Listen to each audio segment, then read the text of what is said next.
الحمد لله رب العالمين. اللهم صل وسلم وبارك على سيدنا ونبينا محمد وعلى آله وصحبه وسلم أجمعين. In Surah Al-Qalam, Allah subhanahu wa ta'ala spoke about Ashab al-Jannah. Who are these Ashab al-Jannah? This is a family of a father and his sons. I don't know, maybe there were 3 sons, there may be 5 sons, but there is a family. A father that was so good, so nice to the poor people. He knew what Allah subhanahu wa ta'ala wanted from him. He knew what Allah subhanahu wa ta'ala wanted him to do with the provisions and the khair that He's given him. So Allah gave him, a piece of land, so he grow all sorts of crops and everything in it. And Allah blessed it. And when he wanted to thank Allah, he chose the best way in thanking Allah subhanahu wa ta'ala. He started to give, the poor of that town the access to his garden before he do the harvest. Every year, before the time of the harvest, he will bring the poor people. He will open it in the morning, early morning, and he'll tell them go inside and take as much as they want. And people will take, as long as their basket can fill. And then they walk away. He doesn't charge them anything. He doesn't take anything from them. He doesn't speak back to them in a bad way or demeaning way or anything. He doesn't brag about it. He knows that this is due to Allah subhanahu wa ta'ala. His sons grew up in that environment, but they failed something. They failed to learn from their father. They didn't have the same vision as him. They were entrepreneur maybe. They have different vision. They looked at their father and they thought, he is silly man. Why would he give our belongings to these people? So when the father grew up, when the father became old, he said to his kids, all my children, when I die, continue my legacy. Just do the same thing. Give it to the poor people. When the father passed away, they decided to do something else. They decided to come back against their father's wish, and didn't even respect their father's wish, And what they decided among themselves to go and harvest the whole garden in the night before the poor people come the following day. So they planned that, and Allah subhanahu wa ta'ala is the best planner. He knew what they was doing.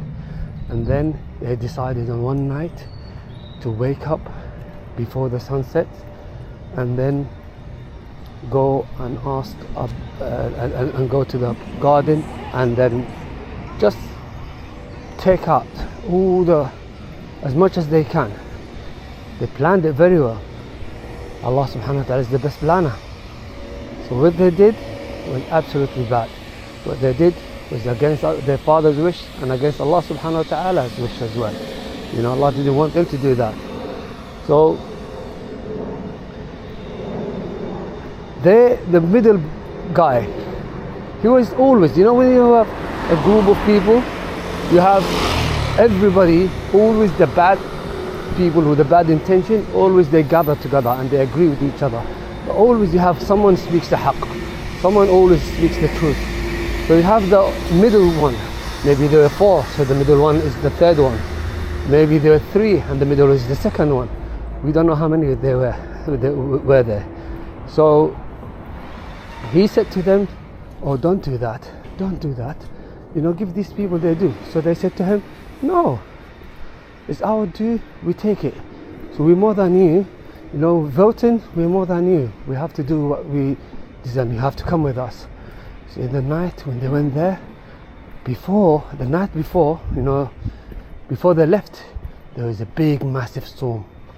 That storm literally destroyed their garden, left it like nothing there. So when they came to the garden, they thought, oh, we are mistaken, this is not our garden. What's this? It was yesterday flourishing and everything. Look how this, God, what happened? Yeah? قالوا إنا لضالون. Then some of them, the one who's he said بل نحن محرومون. No, indeed, Allah subhanahu wa ta'ala has forbidden us from having anything to do with the garden. Then at that point, they realized that the plot that plotted in the night, the hero, Allah subhanahu wa ta'ala, was not happy about it. And he decided to destroy their garden.